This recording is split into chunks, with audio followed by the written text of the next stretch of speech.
Hi friends, நான் உங்கள் முதியோரின் பசி போக்கும் தம்பதி தேவி சித்ரா விஜயகுமார். ரோட்டோரில் இருக்கிற முதியோர்களுக்கு நாங்கள் சாப்பாடு கொடுக்க ஆரம்பித்து இன்னையோட 247வது வாரம் ஆகுது. இன்றைக்கி என்ன சமையல் செஞ்சுருக்கோம்னா மீல் மேக்கர் பிரியாணி, உருளைக்கிழங்கு வறுவல் மற்றும் குடிநீர். போன வாரம்லாம் இல்லவே இல்லை.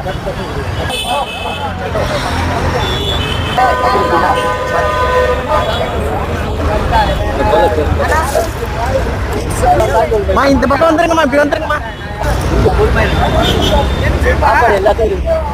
பிளேட் அதை மட்டும் வாங்கிக்கோங்க.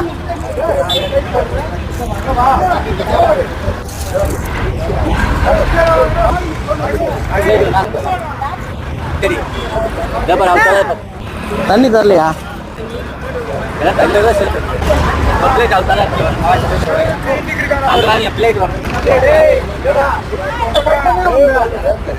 அண்ணா விடுங்க.